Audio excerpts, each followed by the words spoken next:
Okay, welcome to module 3. In this module, we are going to discuss what is SMR and recovery and how it helps you for faster flexibility gains. Today's lesson will be just a broad definition of what is SMR and why does it work.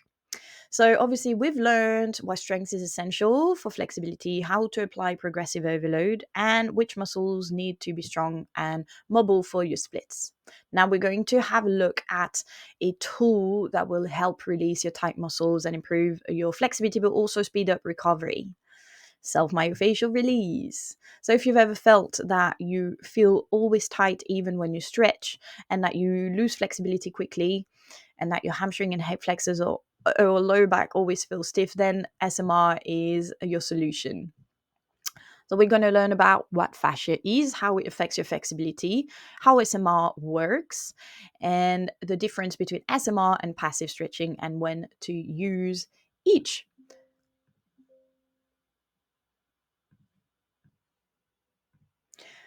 All right, let's get started. So what is fascia? Before talking about SMR, let's have a look at what is fascia. Fascia is a bit like a web that connects all around our muscles and it helps everything just stay connected. If we didn't have fascia, our muscles and our tissues wouldn't stay connected. However, when it's restricted, it will limit your flexibility. How does it get tight? Well, it's quite simple. Lack of movement, repetitive stress. So overuse in training, especially in aerial. I don't know if you've noticed, but the traps and the muscles can get really tight. And injuries or imbalances. So injuries create scar tissue, and imbalances in your training can also create compensation pattern and scar tissue. So when fascia gets stiff and knotted, you feel a restriction in your movement, which makes it harder to stretch and easier to get injured.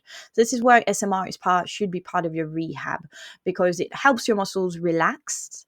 It improves the circulation. So what it does is because you apply pressure, it creates blood flow that will come into the parts that you are massaging, and it will help improve your circulation. It will deliver better oxygen and nutrients to the tight area.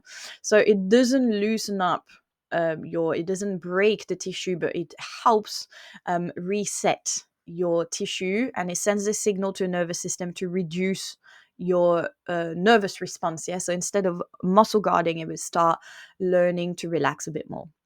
So differences between SMR and passive stretching is, you see in the table here, passive stretching is to lengthen the muscle by holding a position. It works really well post workouts for your cool down to also reset your nervous system, but it doesn't address fascial restriction and it can cause resistance if the muscles are too tight. So SMR here, it helps with gentle pressure to release the knots and improve tissue mobility. It works best before training to improve muscle function. Yes, it works best before. Or you can do it before stretching because it prepares the muscle. It directly targets your fascia and your adhesion, and it helps release muscle guarding before deep stretching.